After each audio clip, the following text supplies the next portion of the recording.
Hey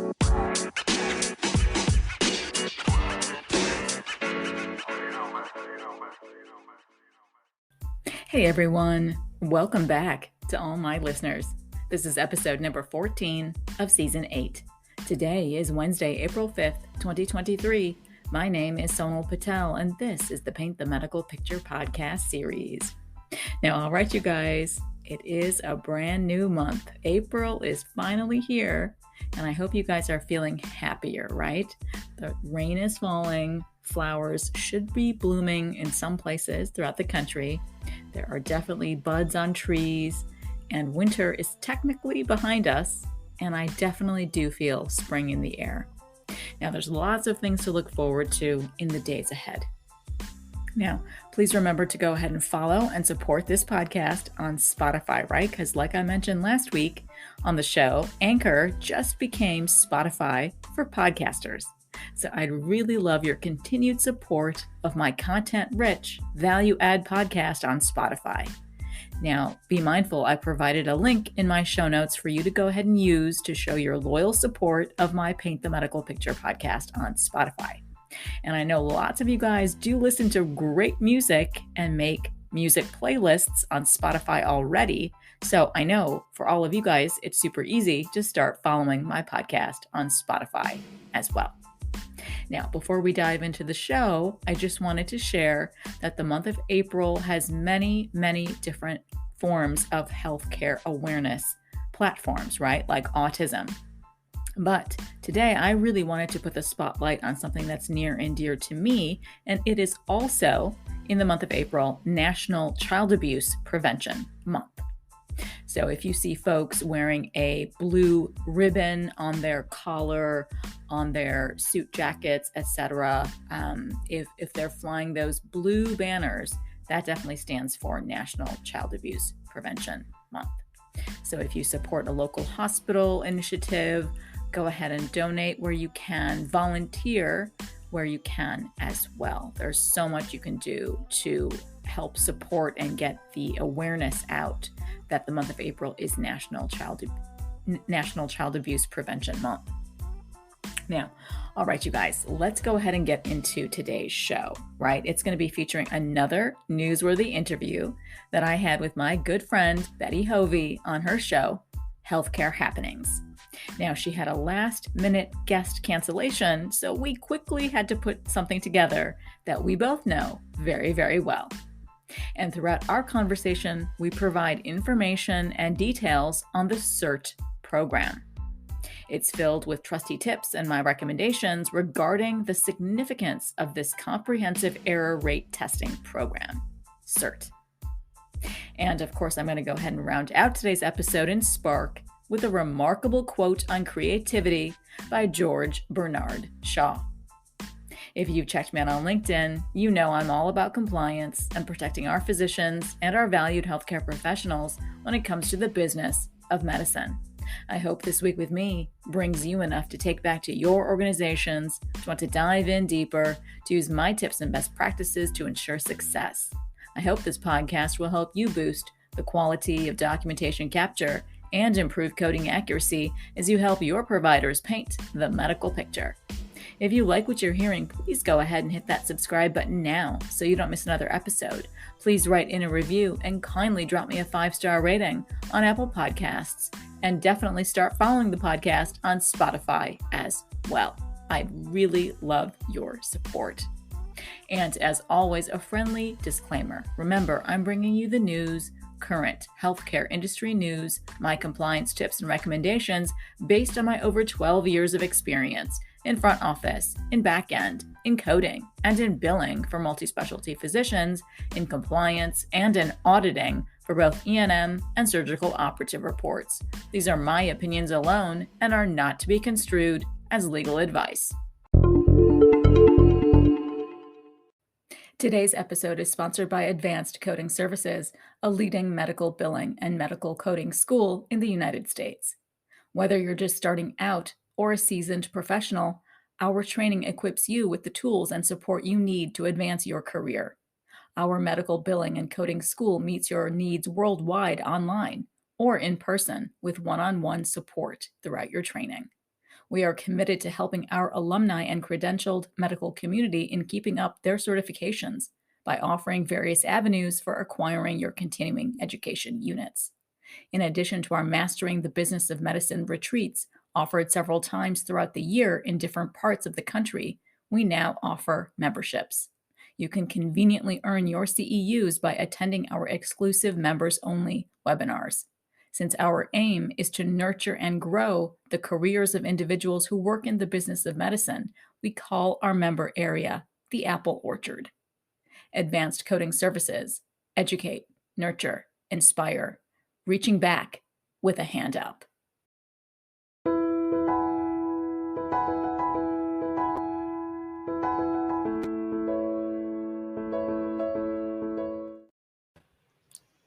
Hey y'all, welcome and happy Baby Friday.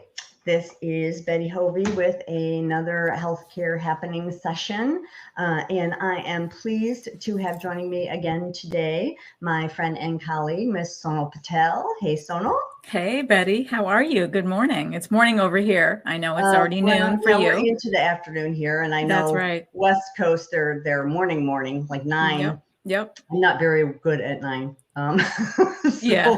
I don't do 9. Let me see, where am I?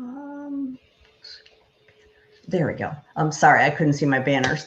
All right, so as people come in, please give us a shout out. Let us know that you're here so that we can say hey to you. I see that we're getting a couple now. Oh, Ladriba's here. Hey, Ladriba. She is one of my. Oh. Hey, Ladriba. Good morning to you. Yes, that applause was for you. I don't know if you can hear that or not. I did not. And we have Terry Fletcher from in California. She's a morning one out there. It's about 9. So morning, Terry. Morning, Terry. And John Piaskowski. I hope I'm saying that right. So we got and Lisa Chavez Miller, who is awesome. from one of the chapters I've spoken at before. So yep. Hey, Lisa. Hey, Lisa. So we are going to be talking today about the CERT program. But before we do, just wanted to, one thing, I don't know, Sonal, if you know this or not, I was kind of scrolling through. Today is National Doctors Day. Awesome. Our doctors, it's their day.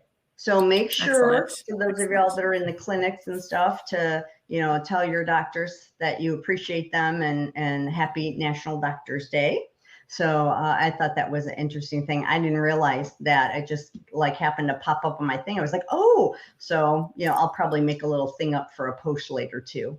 But yes, so happy National Doctors Day. And just wanted to, Sonal, for everybody, again, who may not be aware of who Sonal is. I'm sure, there probably aren't many, but just if you want to give a little recap on what you're doing here lately, and so for people who do follow you, so they kind of see what's going on. For sure. So yes, I have started my own little venture. It's called SP Collaborative LLC. So for those of you who want to get in touch with me, thank you for putting up the LinkedIn page that I created for it. So you can always check out that page for any new posts that I make. I'm trying to make them daily, and reach out to me for any types of services, help that you guys need out there for coding questions, collaborative ventures that we can embark upon, like my good friend Betty Hovey and I are on. So many different things are in our pipeline. So I know in the weeks to come, we will share our good news. But nonetheless, the website is still being built. So I cannot wait for everyone to take a look at that when it's eventually up for all of you to actually see. I've been working on it and it just is almost done. So I'm really excited for everything new that is going to be coming out for me in the weeks to come. So yeah, I'm super duper excited. So thanks, Betty. Wonderful. And also I'll don't forget Sonal's podcast. She does the Paint the Medical Picture podcast. So you can find her on Spotify and Apple whatevers and all that good stuff where you get all your podcasting things. Yep. So make sure you're checking that out too. And just for people to know, coming up for future sessions here on the broadcast on Healthcare Happenings on April 13th. So we will have Sonal back. And I just wanted to announce that's going to be our E&M Q&A, how we did that first one. And we kind of ran short of time when we were discussing things. So for anybody that has questions, for that session that'll be coming up on April the 13th, make sure that you either DM, message me or Sonal on LinkedIn, with whatever your question may be. We had questions from last time and I think we didn't get through all of them. So we want to make sure we did it again. So just send us questions if you have them. And that one's going to be devoted to, just discussing the 2023 E&M stuff. And then on 4/27, on the 27th, I'm going to have Rosemeen Boppet. We're going to talk about appeals, sources, things like that to be aware of when you're working appeals. And then Sonal is coming back with me on May 11th. And we're going to do part 2 of that 3-part series we started on audits. And that one, the second one, is going to be on actually doing the audit. So things that you will use when you're doing it, things to look for, and how to pull a statistically valid sample and things like that. I have trouble with I hate that word too. I hate that word too. If I go it's not my favorite. Like this. So I have to stop. Slow down on it. I'm the same. Ladies, great lady. Lady says she's going to send her questions. So definitely just send your questions in. Yeah. And we will get to what we can get through, in the hour and have a good discussion. So, but today, rounding back to what we wanted to go through is, I had a guest lined up for today, and unfortunately she had to cancel with me on short notice. So I was trying to think of what to do. And Sonal was so nice to agree to come on with me because I was like, I can do these by myself, but I like having somebody else to discuss them with. It's always a lot more fun, I think, at least for me, so that I'm not just talking to dead air for an hour and I have somebody to look at.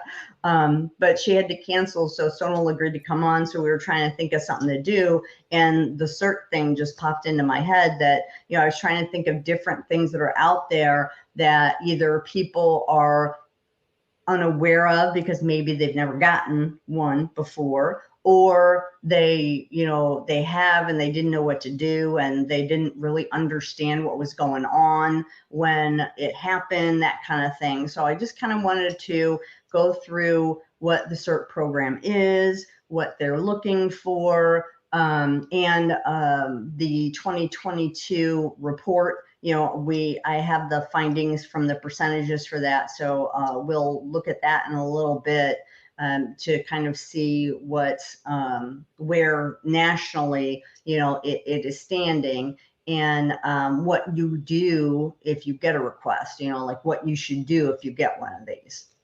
And I think that's kind of the lineup that we discussed. Is it right, Sonal? That's exactly right. That's exactly what we planned. Yep. All right. Well, first of all, CERT, it stands for the Comprehensive Error Rate Testing Program. So, they just love their acronyms. They do. We do in the whole field, don't we? Everything has to be into COPD and CHF and, OIG. So, yes, it's DOJ. I know. Yes. It's endless acronyms. CMS itself, right? I mean, yeah. Well, it was funny because, it took me a long time just on that because they used to be HCFA. And I remember HCFA. For those of y'all that haven't been in, long before it was CMS, it was HCFA, the Healthcare Financing Administration. And then they got a new administrator one year who didn't like the acronym HCFA. And so they changed it to CMS, the Centers for Medicare and Medicaid Services. And so then everybody had to, change all the stuff, and we couldn't say HCFA 1500 anymore. No. So if you hear anybody talk about a HCFA, that's what they mean, because that used to be what CMS was called. So just a little, just a little kind of tidbit in there for you. If you're ever playing like a trivia game, Exactly. A fun fact. Yes. A blast from the past. Yep. But yeah, the program actually, the CERT program, they actually started measuring things back in 1996 for payment rates and improper things, and making sure that things were being paid for appropriately. So with CERT, they aren't necessarily, they're not looking at you for fraud, and it's not necessarily them, on first blush at least, looking at you. They're actually looking to see if the MACs are following what the requirements and the guidelines, and that's kind of how they put it out, that they're checking on the MACs. Exactly. The OIG was responsible, the DHHS OIG was responsible for doing these back then. And then in 2002, it turned over to CMS. So they kind of switched who was doing it. And then there was an act that came out that was called the Payment Integrity Information Act of 2019. And that was specifically to take a look at looking at high risk areas, and then to publicly put out what those facts and figures are. And so that's when CMS, went to how they do things, and have been doing things, for a while now. So what they try to do is look at a statistically valid sample across the country. And so if you just think about that, how many providers, how many clinics, how many, it's like, okay, how do we get this to be to where it's not, because if originally HHS, the OIG was only looking at like 6,000 claims. And so they said, well, you can't really extrapolate that out to the whole country if we're just talking about 6,000 things here. And then they couldn't do it how they do now. Like if you look at the report now, they break it down nationally, then they break it down by contractor, then they break it down by the contractor type, then they break it down by provider type, and they break it down by service type. So they have there's no way they could do that with only 6,000 claims. So they look at 50,000 claims is what they start with. So I think that, it is quite a nice number there where they're starting out. And then they go from there, and they have independent reviewers that are contracted with them to take a look at the records that they choose from the random sample of those 50,000 claims. So that's basically how it starts out.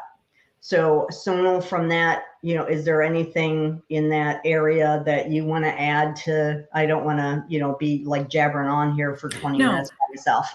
No, that's a really well explained, succinct way of looking at what the CERT was established to do.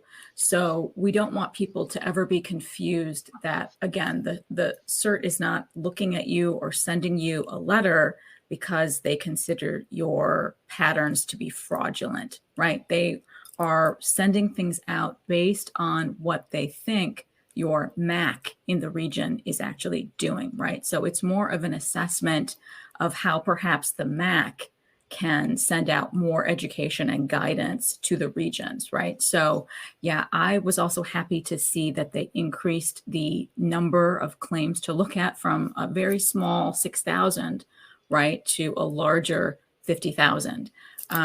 So it's really, really good. When you have time, we'll go through it in the program later, but there is a 2022 report that I know she and I have read thoroughly, simply because we love to read 94 pages of PDF files daily. But it's laid out really, really nicely in terms of what the high volume things that they consider to be improperly paid upon. So it could be paid upon over the amount or under. And of course, I know in my experience, I have not been privy to many practices that receive things for an underpayment, right? It's always going to be an overpayment in my experience. But I know this particular report for 2022 does outline some of the criteria and practices that receive it for underpayments that were identified.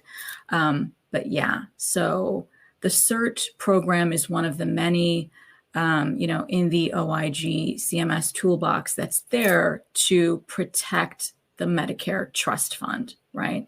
That's the overarching kind of theme for these types of programs, is to protect what little is left in our trust fund.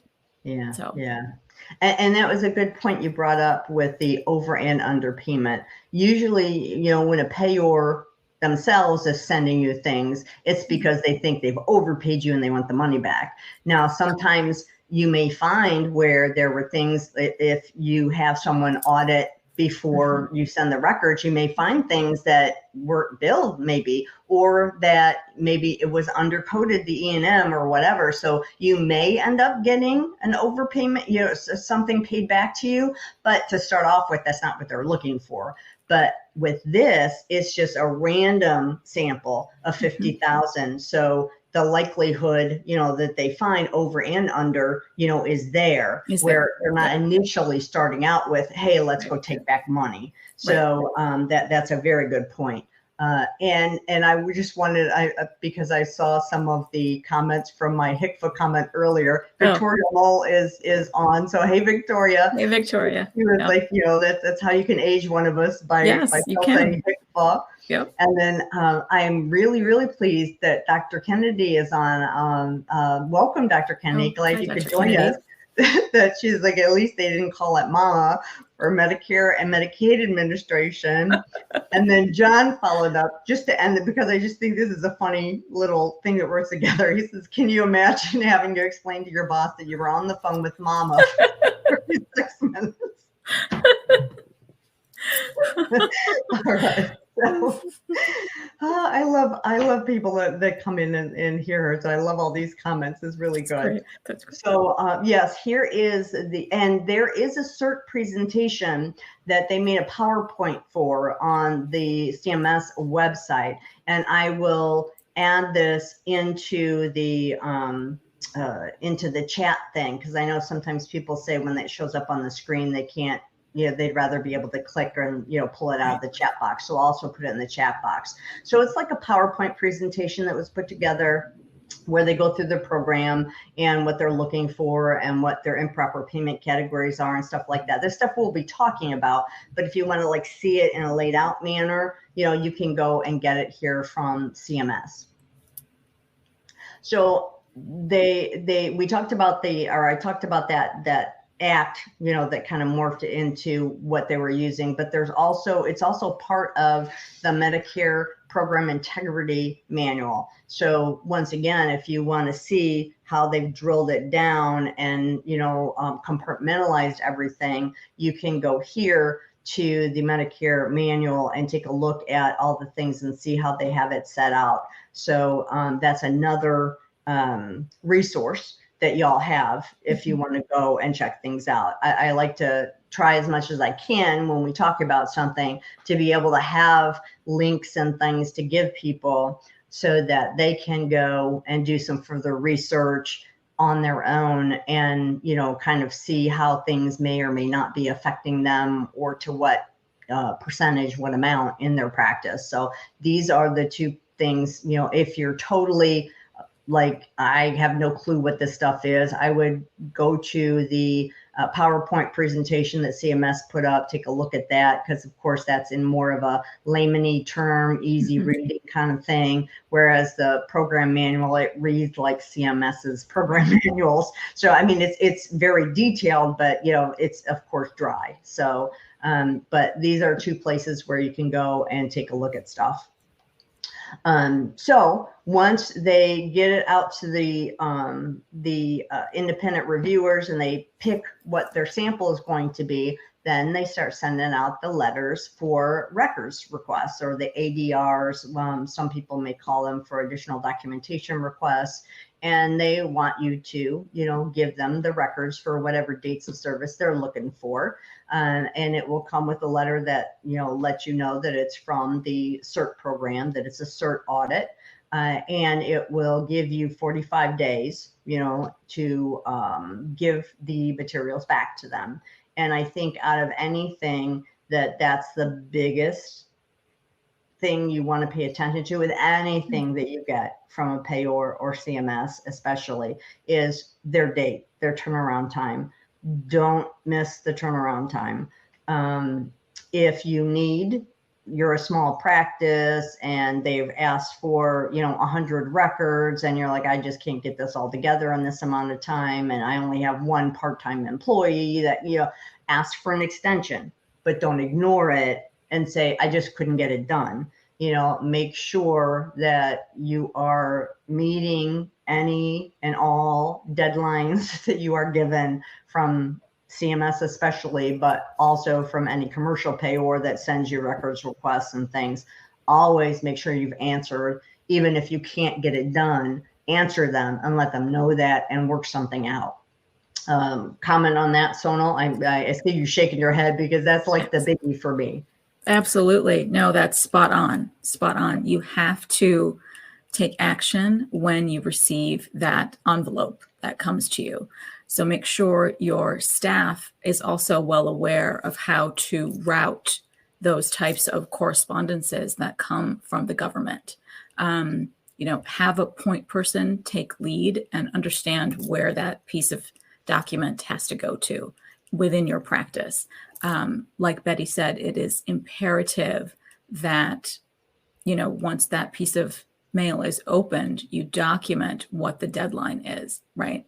What that is, make sure you calendar it, and make sure people on your team take action towards meeting the end date beforehand, right? Because the CERT letter is going to document to you how things are going to need to be sent to them. So you also have to be able to follow those directions to the letter.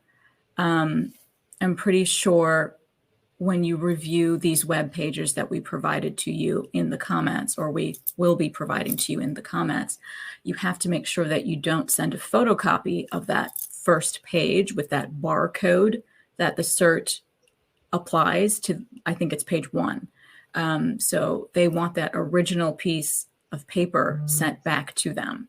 So you have to make sure that someone on your team can read all of the documentation that's required from you, that's instructed to you on that CERT, very, very clearly on how to get that documentation over to the CERT contractor. Don't send it back to your MAC. You have to send it back to the CERT contractor. So again, it's a different name. So again, people on your team, someone has to understand, what that envelope is, and not just file it away somewhere on some shelf or in a drawer and never look at it. Like we're saying, it's imperative to take action immediately because it's coming from CMS.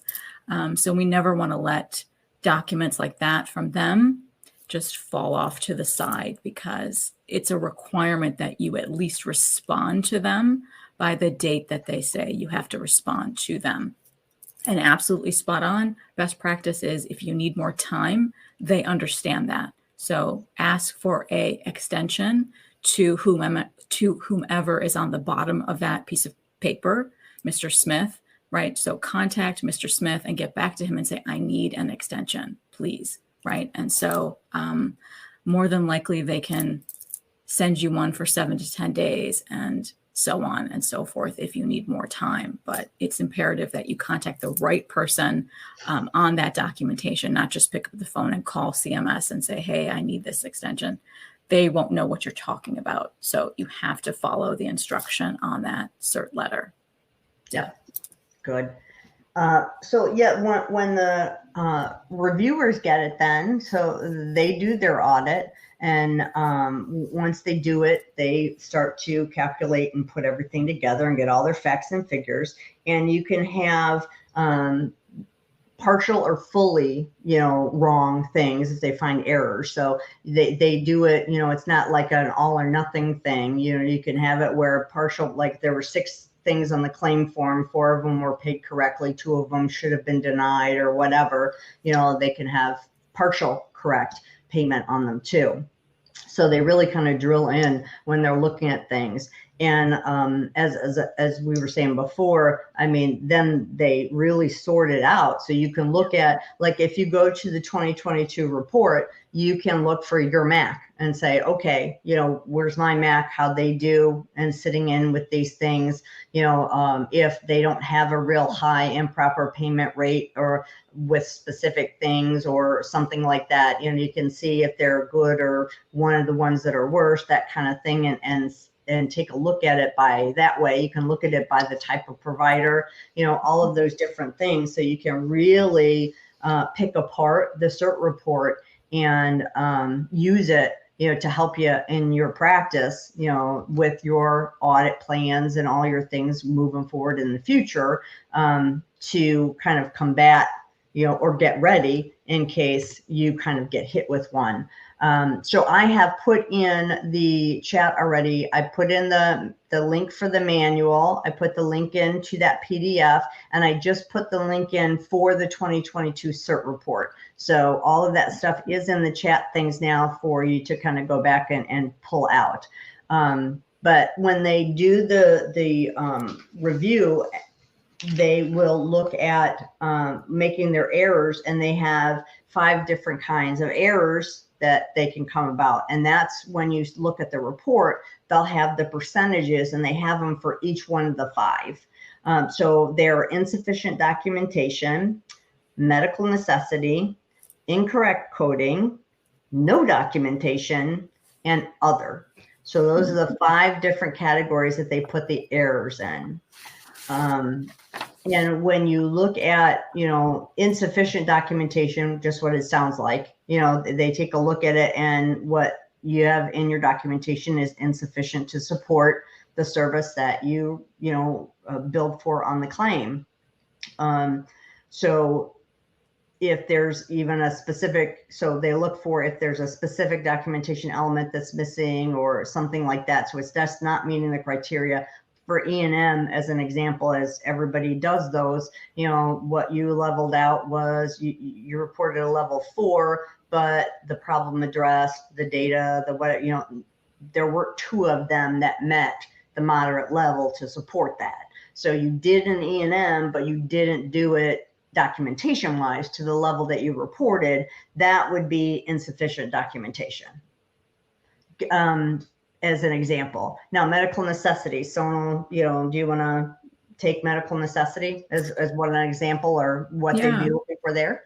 Right. So for the medical necessity, right, for pieces that are missing in documentation, they're going to want to see all of it based on your max region, right? So perhaps your documentation didn't support a particular LCD in the region, right? So these types of errors are, comprising the majority. If you take the time to look through that 2022 report and you isolate the, top 5, top 20 CPT or HCPCS codes that are affected, right? And they give you a breakdown. The medical necessity things are a must.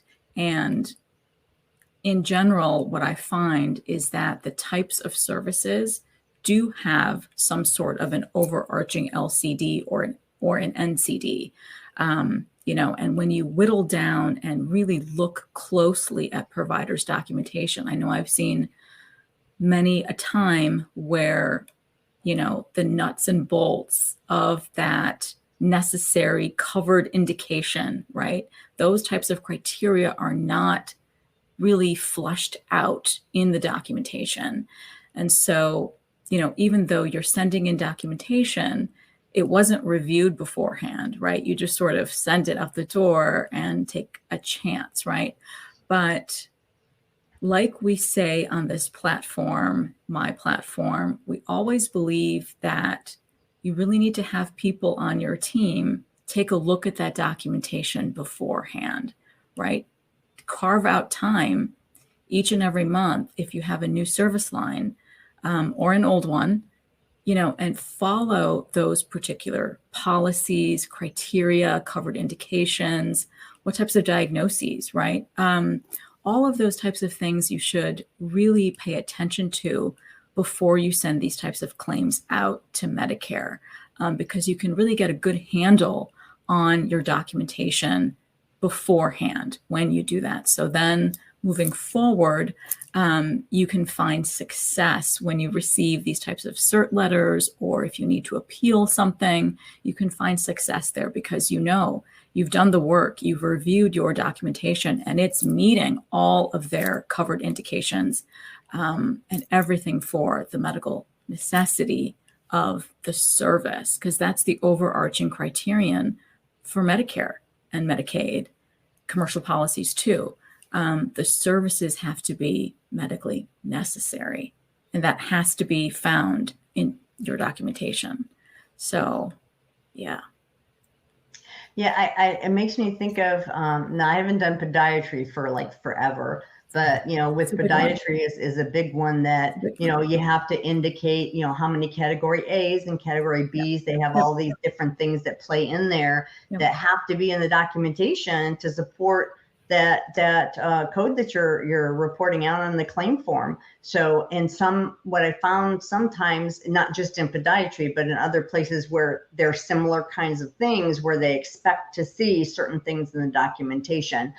The ICD-10 code is there, right? The procedure or the service is there, but those other pieces of the stuff that the patient has failed this and they failed that and they did a trial of this. And, that's the stuff that the physician or APP, knows the patient did. And that's why they're moving to the next step, but it doesn't get into the documentation.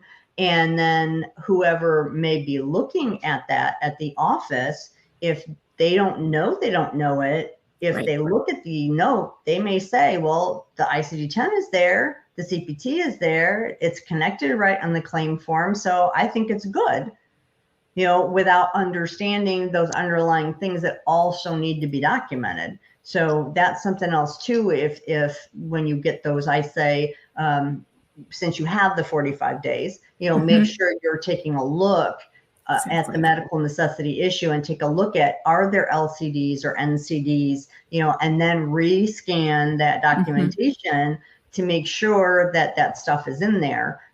Because that it might not just be that your CPT and ICD-10 don't match. It might be that inner workings of the requirements in there that just aren't there in the documentation. Exactly right. That's a great tip, right? Review those LCD policies beforehand, because you have that snippet of time where you can do that, right? Really analyze those LCDs and NCDs for your vein ablations, right? For things like that, you have to read the criteria, not just the CPT codes and the diagnosis codes.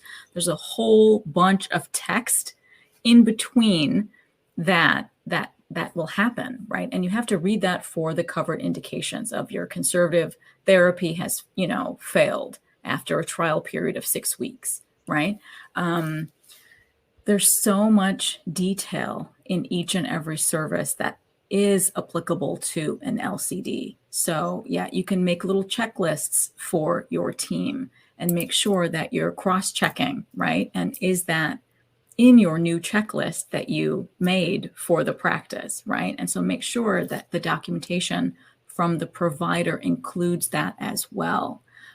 So when it's time to come in and send these things out back to the payer, you know where to locate it, right, within your EMR, because I know that they're all vastly different, and where they're organized is also going to be key for someone on your team to then pull it, right? Because I know things are tucked away in this section of the EMR and that section. Yeah. So someone who's in charge of pulling that documentation and then sending it to the CERT contractor is also key, because if someone doesn't know where that new checklist item has been filed away into, that's going to be dinged again for insufficient documentation, even though it's there, it's in the EMR, but it wasn't provided. Yeah. I've seen that many times where a practice has said, they've contacted because they got a request, and whoever put the records together didn't put all the records together that were necessary. And so what they sent out wasn't complete, and they failed the audit, and then they come back and, well, it was in, but you have to, CMS can't read your charts from, wherever they're doing this thing at. So, you have to make sure what you got to send them, and send them everything you have to send them. So yeah, that's very important too. Incorrect coding, is the third one, and it's what it sounds like. It just was not right. That they look at the documentation, and what you reported isn't the correct code. For a procedure, maybe you reported a complex procedure, and when the documentation is looked at, it doesn't support that. It should have been a simple procedure by what the documentation shows. It's just incorrect billing. Or also they'll say that the service was performed by someone other than the billing provider. So I see that a lot with not so much in CMS, but on the commercial side, I see that when practices are trying to bill incident to for their APPs, and the payer doesn't accept incident to. Right. In fact, I have a client right now that they contacted me because they said, we got this letter from the payor. They did a random, we got chosen for random. That every year they pull so many records from so many practices. It's just a random thing. It's not like they're not doing it from you being an outlier or whatever. They just said, okay, it's your turn. So they asked us for records. We sent the records in, and then we got a letter back that said, that all of these that the APP had done that they billed incident to, they said that they were all denied. They were all incorrect. And they said because the name on the claim form didn't match the name on the record for that day of who did the service. And so they answered back, well, that's because it was incident to, and you'll see that the doctor signed off underneath it. And of course, that's when they found out. The payer came back and said, yeah, well, we don't accept incident to. And that opened a whole nother can of worms that we had to kind of go down and help them out with, because they were not aware. They were one of those practices that think everybody can just do incident to because Medicare accepts it, everybody accepts it. And that is just so not the truth.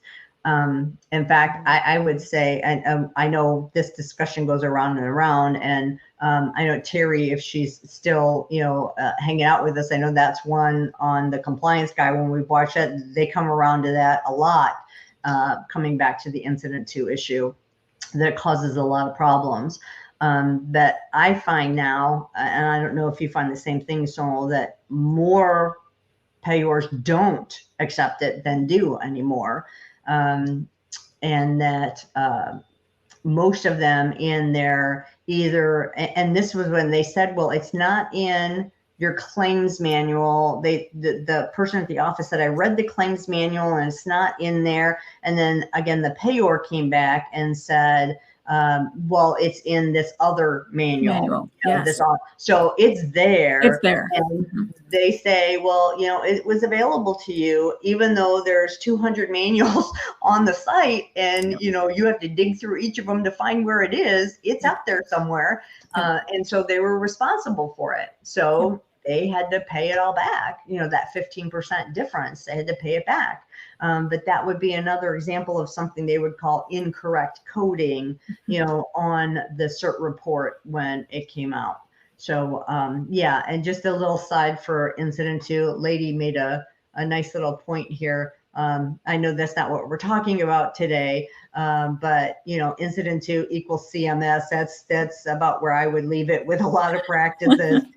Or definitely have a list and know which payers do and don't take it. It is not something you can just blanket do. You're going to be paying a lot of money back when a payer picks up on that. So yeah, with incident to, just kind of, be very wary, I say. I say too. I agree. It's a dicey way of doing billing. It's so complex. like Lady said, it's a Medicare construct.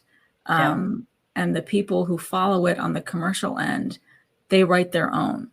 And you have to be able to dig into their 20 to 30 provider manuals or reimbursement manuals or clinical policy manuals, whatever they title it, you have to be able to find it. You can't just automatically think that they will cover something called Incident 2 because it's not a commercial construct. It's a Medicare construct. Yeah. And then our fourth one of the categories is the no documentation, my favorite one. So Sonal, do you have any words on that one? Yeah, no documentation. Well, what does that mean, right? So like I said before, if someone on your team doesn't know where all of the documentation is housed and filed away within the EMR, right? And you think you're sending them a complete package of what they want. In fact, you're not. And that might be one of the categories that they, score you in is no documentation, right? Because you didn't actually supply the order, right? Or the proof of delivery, if it happens to be a DME POS request that they're asking. So yeah, this no documentation thing is sad. So it looks kind of like, oh, so they just didn't send anything. No, I think it's more refined. You didn't send that order or that proof of delivery or, something like that is what that means for no documentation. Simply not that you forgot to send the entire chart. No. But it could be. But it could be. The other thing you disregarded it. Yeah. It could be just that you never responded. So, and that's the bigger part on me that I'm just like, come on, y'all, really. They send it, they tell you 45 days, you ignored it. They send you another request, just say, hey, you didn't send this stuff and you still ignore it. Shame on you, really. I mean, even if you internally look at it and say that it's not so good, send it. Don't not send the information. If it's no documentation, it's automatically denied. And the payor is going to end up coming back to you and asking for that money back because you're not supporting it at all. So they're going to want to take it back from you. And that's the thing too, to remember with these CERT audits, that they say that they're not fraud audit, they're not coming to look at you specifically, but if they find that you didn't deserve some of the payment you got, the MAC's going to want it back. And if there's some significant things that they look at, like they ask you for 50 charts, 50 records, they look through them and it's just like 80% wrong and it's just, or something egregious, they could then go to CMS and say, hey, you need to look at these guys further, and kind of then they'll take it after that and run with it. So, and ignoring the entire records request is probably one of those things. they're not going to take too kindly to that. And there's going to be some follow-up for that. And you're not going to like what the follow-up is. So just answer them, send something in, send the stuff in. If you look at it and you notice, hey, it's the wrong date of service, or I looked in here and for some reason there's only half a note, or send it with an explanation. I don't know what happened. There's just happened to be, here it is, but don't not give it to them. Not giving it to them is automatically wrong. For those of y'all that are credentialed people, when you take your exams, right? They're all multiple choice. What is something that everybody always tells you when you take the exam? If you don't know, you're running out of time, don't leave anything blank. Right? Just guess at that point. So fill everything out though. Make sure you answer every question. It's the same kind of concept. Don't not answer this. Don't leave that blank. Go ahead and send what records you have on whatever dates of service they're asking you for, even if there's, there's stuff in there that's, not so hot. That doesn't mean because you look at it and go, oh, this isn't good, that you can just ignore it. I found, and I'm sure Sonal, you've been involved in these cases. I had one where they called me up and it was it was on a Friday, and the attorney said that they needed the response by Monday because somebody had put it in a drawer. Yes. And because they got it, they were scared when they looked at it. So they kind of hid it away, and it took them until almost it was too late to fess up and show it to somebody. And then, of course, it's all Hades breaking loose and everybody's in a panic. And, you don't want to be, it's already stressful enough when and people use that word audit. Whenever you hear that there's an audit, you're immediately just like, oh, so don't make it worse by compounding it by just leaving it sit. Or, you got the stack of mail and somebody doesn't even open it because they don't realize what it is. I've had places where they throw them in the trash because they didn't realize what it was, because they'll say, this is like the third request. Well, no, they never requested that from me before. And then they ask staff and somebody's like, oh, I didn't know what those were, so I was throwing them out. Then it's like the face palm emoji. Yeah, right? exactly. So it's really, really important to make sure that everybody knows those things. So lady, out of sight, out of mind. Yeah, they kind of like, well, I'll just put it away for a day or two, build up the courage to give it to somebody. It doesn't mean that you necessarily did anything when you get these requests either, depending on what your thing is in the office. I mean, the onus is on the physician and the APP that did the service to make sure that it was documented correctly, and then of course the coding end of it, depending on, what your position in the practice is, may be involved in that. But, I mean, that's what they're looking at, is the documentation, to see if it's matching what the coding is that was reported for it. But yes, that would be the no documentation. And then they have the final fifth one, which is other, which is just, it doesn't fit in any of those four. So, that usually is like the smaller piece of what they get on the error rates, because most of them will fit in these other categories. And insufficient documentation overwhelmingly is the largest one. Always, it's always like it just doesn't meet up, So let me pull up. Oh, I made a little PowerPoint slide that shows you the figures from 2022 in the category. So I want to pull that up for everybody here. So for 2022, it was 63.6% improper documentation, 13.8% medical necessity wasn't met, 10.5% incorrect coding, 8.3% other, and 3.8% that little no documentation one that, we should never see in there, right? So that's kind of where things are sitting from the overall national kind of standpoint.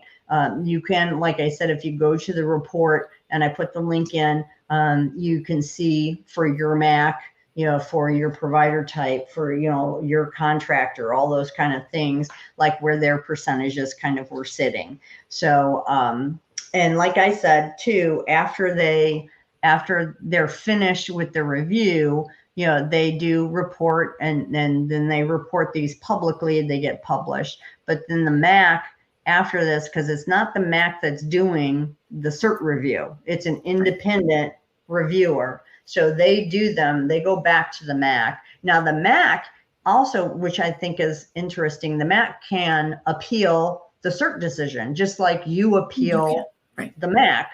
So if they think that something wasn't looked at correctly or wasn't looked at according to the MAC's LCD or whatever, that they can go back to the CERT and say, no, this is how it should be, and here's this policy that we have on this or whatever. So they can appeal these decisions too, which I think is interesting. I like to see some of those conversations, see how does it feel, right? But then after that, once those things are finalized, they do go back to the MACs, and they know who was pulled and whose patient records. And so then they're going to come back to you. And if you were underpaid for something, then you have to be paid. You have to be paid what that difference was, and they have to make it whole for that claim.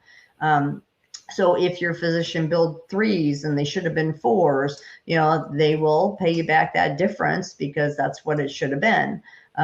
Just like they'll take money back if, you were overpaid. So it works both ways. You get the rub both ways there. But being underpaid because you're under documenting or not reporting the services correctly. And a lot of times the underpayments will come because of the misdocumentation, the miscoding, in E&M services, because that, of course, is the most of what everybody does. So I had a situation where there was a physician that everything was a 3, he was in that because he thought it was right in the middle of the road. It wasn't going to cause any ruffles. And his patient base were patients that all had been with him for like 30, 40 years. I mean, and so a lot of these patients were very complex, multiple comorbid conditions, multiple treatment management plans every time they're coming in. And, and so they're very extensive.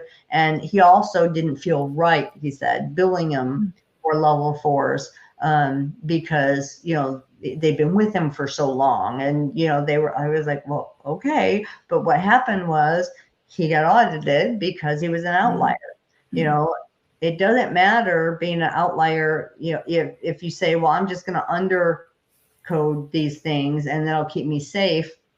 It doesn't. The system just pulls you out. If you're an outlier, you're an outlier. So he got pulled, and after they reviewed him, they sent back the review and they told him that he had undercoded, specific ones of what he had said, what the percentage was. They also had to send him a check, with it for the underpayments that he was due from his undercoding. And then they also sent him a letter that said, if you don't stop doing it, we're going to fine you for administrative burden, because we have to keep looking at this stuff because you won't stop it.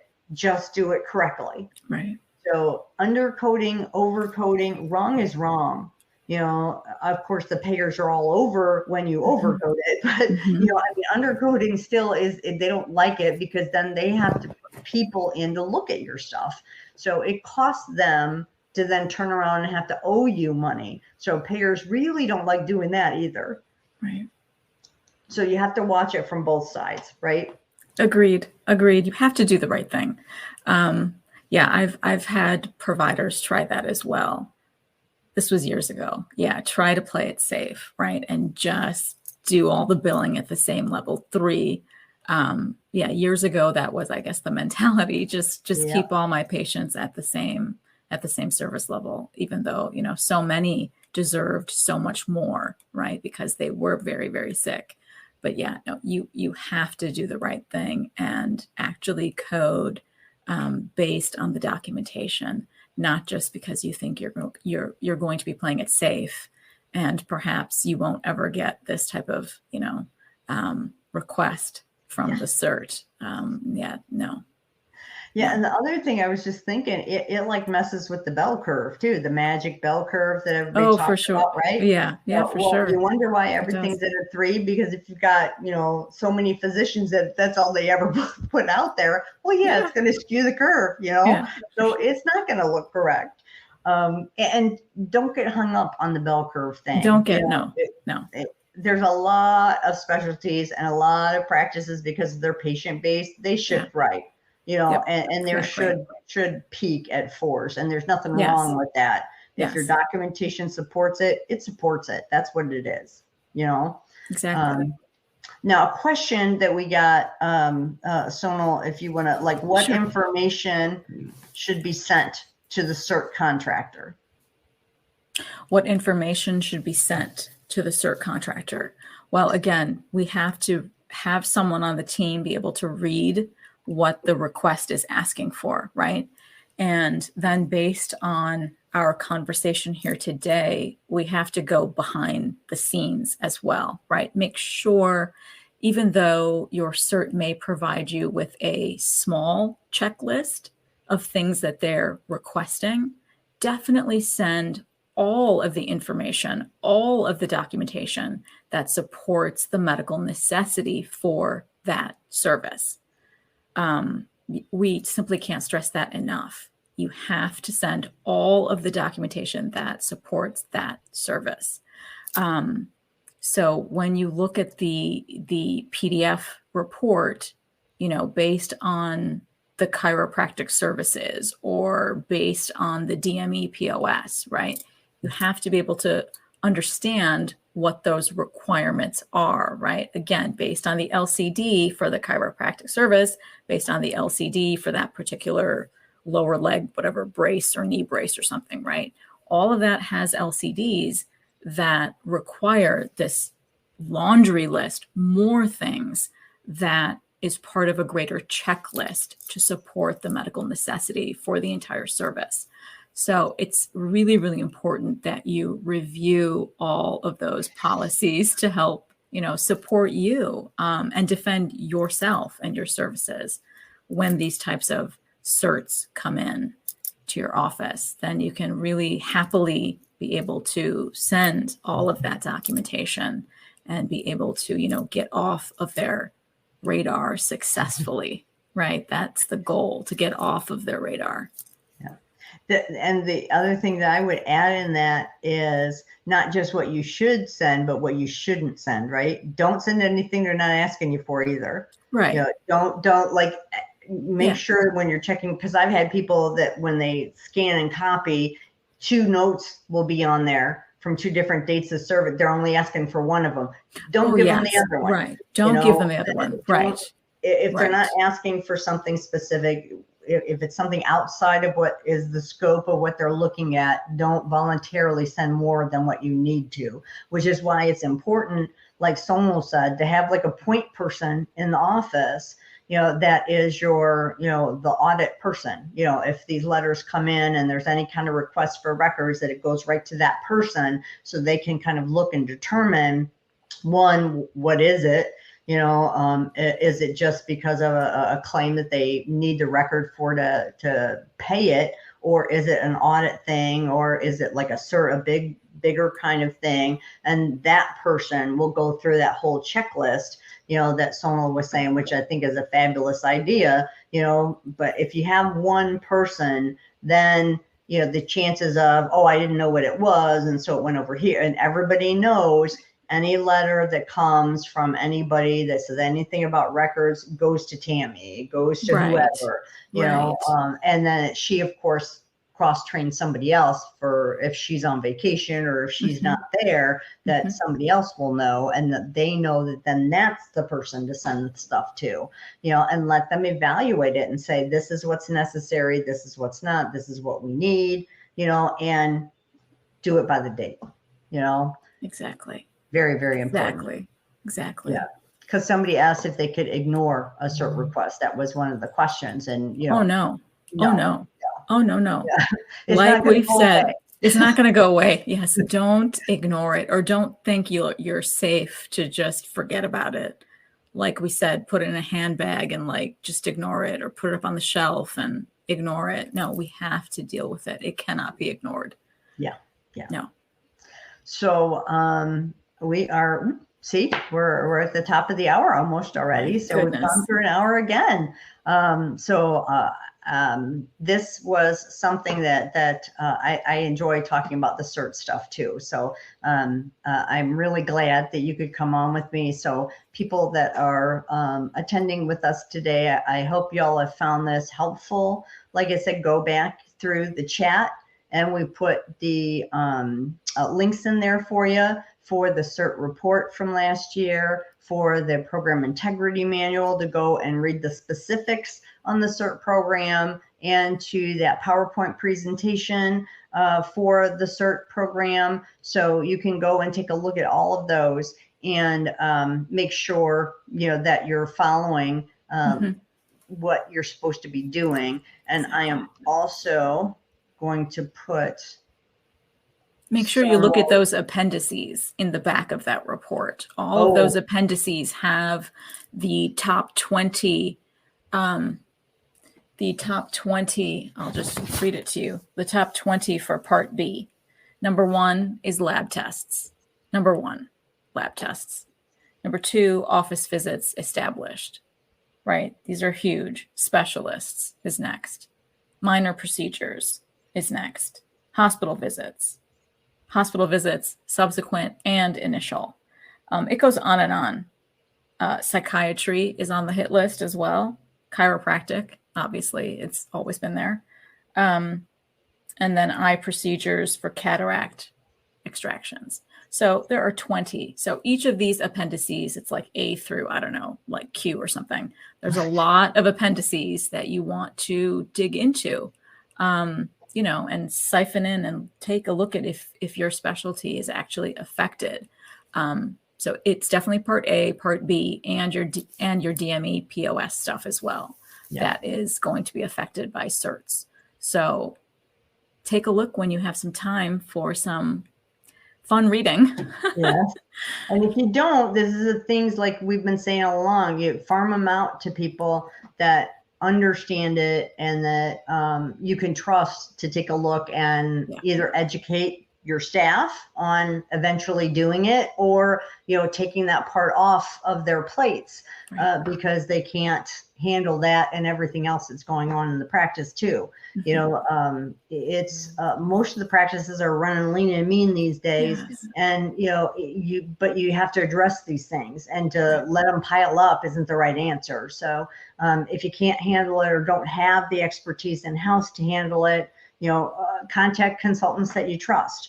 Sonal, myself, Terry Fletcher, Jennifer McNamara, Christine Hall, there's many of us out there that this is the kind of stuff that we do all the time, and, would be able to take it off your plate and take it off of your mind from worrying about things like that too. Mm-hmm. I just want to put up Haley. Thank you, Haley. She said she didn't know much about the certs and she's already pulled the links up. Great. So that's wonderful. That's why we like doing these things, to kind of bring this kind of stuff to people's attention that may not understand that these are different things and what they mean and, what they can mean to the practice. So wonderful. So again, happy National Doctors Day. Happy National Doctors Day. Yes. And have a great Baby Friday and enjoy your weekend. And thank you, Sonal, for coming on. And my don't pleasure, forget, Betty. I said, we've got the Sonal coming back up. We've got the E&M coming up. So make sure you send your questions, either me or her. You can send them to us on LinkedIn and the little message things. We talk weekly multiple times. Yep. So we'll see what we can get to for the next one. So thanks for hanging with us and seeing what is happening in healthcare. And we will see you next time. See you next time.